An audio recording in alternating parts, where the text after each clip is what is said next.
प्यारे बच्चों, पिछले वीडियो में हम लोगों ने सीमांत उपयोगिता ह्रास नियम और सम सीमांत उपयोगिता नियम के द्वारा मांग वक्र कैसे प्राप्त करते हैं इस बारे में अध्ययन किया था। तो मांग वक्र प्राप्त करने के बाद मेरी ये जिज्ञासा है कि आपको मांग के बारे में भी हम विस्तृत से बता दें कि मांग क्या होती है।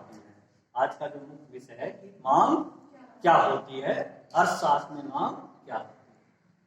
साधारण बोलचाल में आप लोग मांग से अर्थ किसी वस्तु को प्राप्त करने की इच्छा से लगाते हैं, परंतु अर्थशास्त्र में मांग जो है उसके कुछ ऐसी मांग से अर्थ है जो प्रभावपूर्ण हो, जिसको हम कहते हैं इफेक्टिव डिमांड। तो कैसे कोई डिमांड इफेक्टिव डिमांड कैसे बनती है, कौन सी डिमांड इफेक्टिव डिमांड होती है, उसके बारे में हम चर्चा करेंगे आज। तो सबसे पहले जानते हैं कि इच्छा मांग का जो शुरुआत होती है कहां से, इच्छा यानी विलिंगनेस। तो इच्छा क्या है, किसी वस्तु को प्राप्त करने की लालसा, चाहत। अब प्रश्न ये उठता है कि भाई हम किसी वस्तु को प्राप्त करने की इच्छा क्यों करते हैं, क्यों ये इच्छा होती है। किसी वस्तु को प्राप्त करने की हमारी चाहत या इच्छा इसलिए होती है क्योंकि इसमें उपयोगिता होती है जो हमारी किसी जरूरत को पूरा कर सकती है। लेकिन जो उपयोगिता होती है वो उपयोगिता वस्तुवादी ना होकर के व्यक्तिवादी होती है। वस्तुवादी यानी उसकी जो यूटिलिटी है वो वस्तु में है, लगता तो हमें ऐसे है कि उस वस्तु में निहित है, लेकिन वो व्यक्तिवादी है। कैसे, उदाहरण के लिए मान लीजिए एक गिलास पानी है, ठीक है, तो वो पानी किसके लिए यूजफुल है, जिसको प्यास लगी है, ठीक है। पानी तो वही है, लेकिन जिसको प्यास नहीं लगी है उसको पानी की जरूरत नहीं है, जिसको प्यास लगी है उसको पानी की जरूरत है। जो बीमार है उसको दवा की जरूरत है, जिसको भूख लगी है उसको खाने की जरूरत है। तो ये व्यक्तिवादी है जो व्यक्ति की आवश्यकता पर निहित करती है, ठीक है। उपयोगिता आप जानते हैं कि ये एक मानवीय विचार है।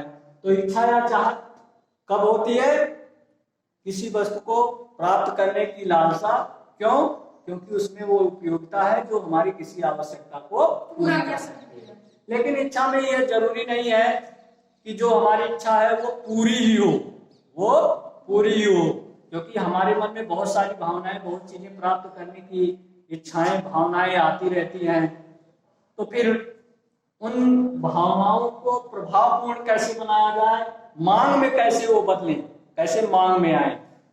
तो अगला जो है कि इच्छा से आवश्यकता कब बने। इच्छा में तो हो गई विलिंगनेस, किसी वस्तु को प्राप्त करने की इच्छा। अगला है आवश्यकता या जरूरत, नेसेसिटी जिसको आप कहते हैं। आवश्यकता में क्या है कि इच्छा तो है, इच्छा के साथ जब उस वस्तु को प्राप्त करने की जो क्षमता है, वस्तु को प्राप्त करने की क्षमता,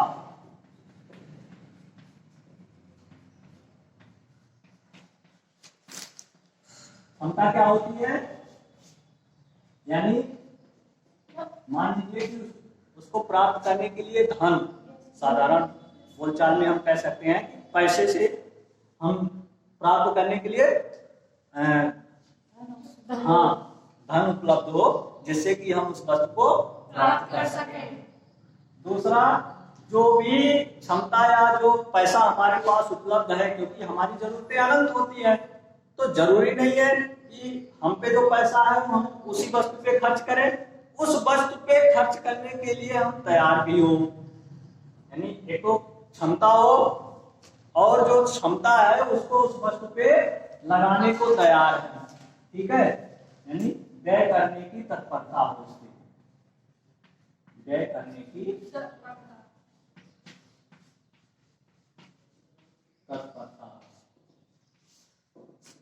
तो आवश्यकता में क्या है, वस्तु को प्राप्त करने के लिए साधन हो, साधनों को व्यय करने की तत्परता हो, साधन उपलब्ध हो, साधन को व्यय करने की तत्परता हो,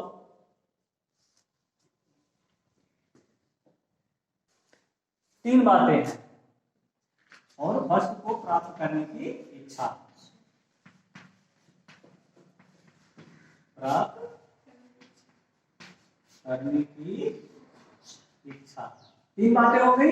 यहाँ पे केवल अकेली इच्छा में क्या थी, एक लालसा, जिज्ञासा किसी वस्तु को प्राप्त करने के लिए। अब आवश्यकता में क्या हुआ, तीन बातें हो गई, एक तो वस्तु को प्राप्त करने की इच्छा, वस्तु को प्राप्त करने के लिए संसाधन की उपलब्धता या क्षमता, और उन संसाधनों को उस वस्तु पर व्यय करने की तत्परता। अब अगला स्टेप जो आता है वो मांग। जब इन तीनों चीजों के साथ समय, वस्तु की कीमत दोनों जुड़ जाती है और उस पे हम उस वस्तु की डिमांड कर लेते हैं, तो वो कन्वर्ट हो जाती है किसमें, मांग में। मांग में क्या है कि कीमत भी, क्योंकि समय के अनुसार कीमत परिवर्तनशील होता है कि वस्तु की कीमत किसकी, वस्तु की, और समय।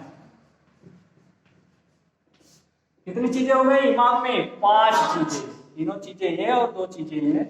अब हम कह सकते हैं कि मांग क्या है, किसी समय किसी दी गई कीमत पर किसी वस्तु की मांगी गई मात्रा को मांग कहते हैं, और यही मांग ही इफेक्टिव डिमांड है या प्रभावपूर्ण मांग है, जिसको हम अर्थशास्त्र में मांग के रूप में जानते हैं।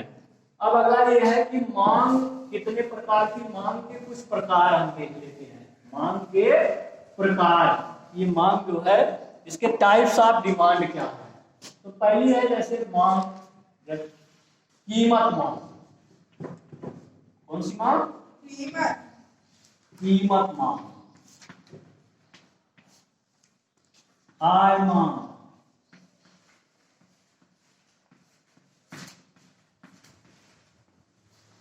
व्युत्पन्न मांग, जिसको ड्राइव डिमांड भी कहते हैं, व्युत्पन्न मांग, और प्रतिमांग। प्रतिमांग तो हम एक एक के बारे में अध्ययन कर लेते हैं, थोड़ा सा इनके बारे में भी जान लेते हैं कि कीमत मांग क्या है, आय मांग क्या है, व्युत्पन्न मांग क्या है, और प्रतिमांग क्या है। कीमत मांग यानी कीमत मांग जो है वो वस्तु की कीमत और उसकी मांगी गई मात्रा को बताती है। यानी जब किसी वस्तु की मांग उसकी कीमत द्वारा निर्धारित हो, जब किसी वस्तु की मांग उसकी कीमत द्वारा निर्धारित हो तो उसको हम कीमत मांग कहते हैं। इसको एक ग्राफ के माध्यम से ऐसे देख सकते हैं, वाई एक्सिस पे प्राइस हो गई और इस पे डिमांड, क्या हो गया, डिमांड। तो कीमत मांग क्या होती है, मांग का नियम आप जान रहे हैं। मांग का नियम वस्तु की मांग और कीमत के बीच संबंध दिखाता है। आप जानते हैं कि निगेटिव स्लोप का होता है डिमांड का, जो ये दिखाता है कि कीमत बढ़ने पर मांग घटती है और मांग बढ़ने पर नहीं, कीमत बढ़ने पर मांग घटती है और कीमत घटने पर मांग बढ़ती है। ये हो गई कीमत मांग। दूसरा है आय मांग। जब हम वस्तु की मांग आय के आधार पे करते हैं, ठीक है ना, तो उसको हम आय मांग कहते हैं। आय और मांग के बीच क्या संबंध है, धनात्मक संबंध है। यानी आय बढ़ने पर वस्तु की मांग बढ़ती है और आय घटने पर वस्तु की मांग घटती है। क्यों, क्योंकि हमारी परचेजिंग पावर ऑफ कैपेसिटी कम हो जाती है। इस पे हम दिखाएंगे क्या, इनकम।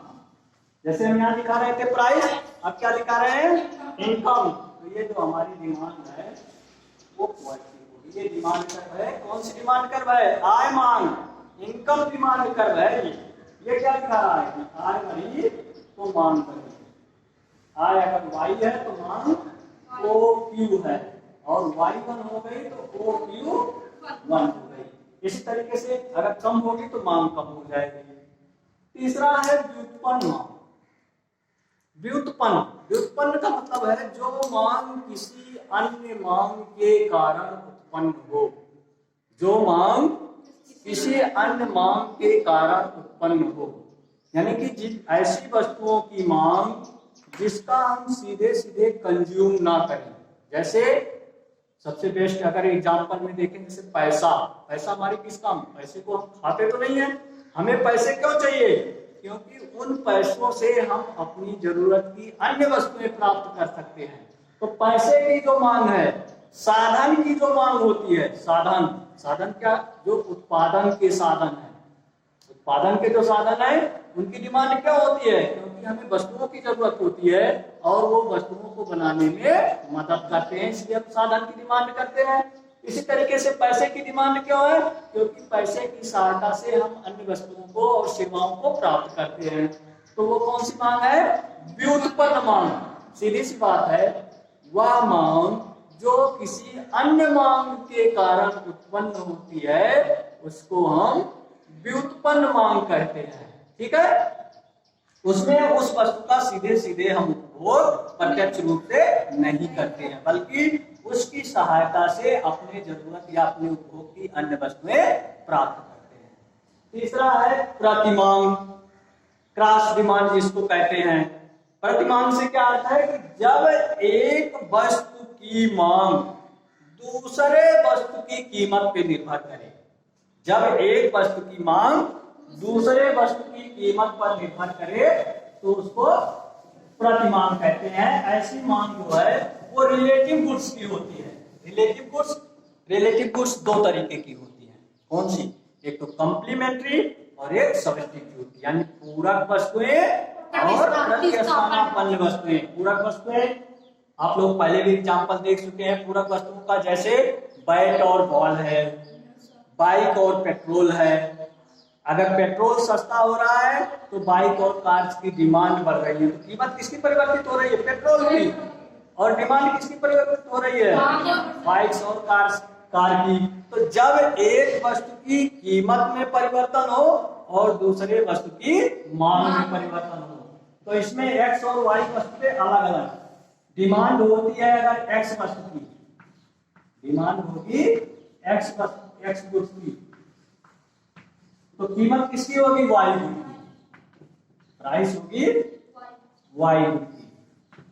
अब ये पॉजिटिव होगी निगेटिव होगी, ये दिखाता है कि कंप्लीमेंट्री गुड्स है या सब्स्टिट्यूट गुड्स है। ठीक है, अगर पूरक वस्तु है, अगर वो कंप्लीमेंट्री वस्तु है, पूरक वस्तु है, तो पूरक वस्तु में एक वस्तु की कीमत बढ़ेगी तो दूसरी वस्तु की मांग कम होगी।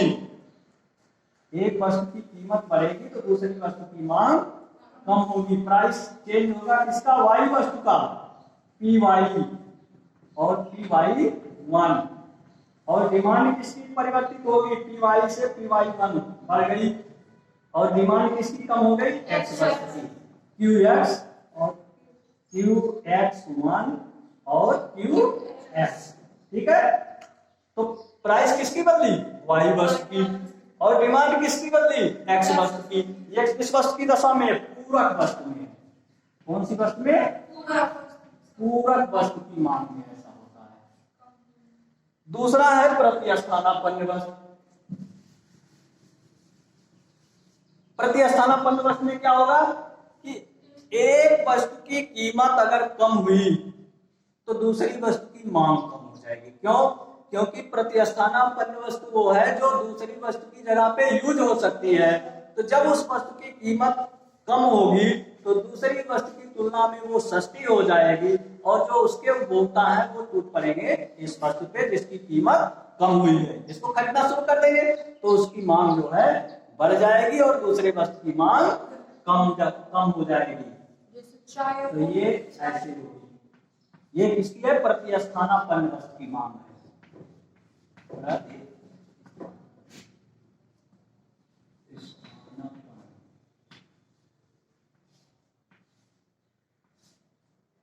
वस्तु की मांग, ठीक है, मांग।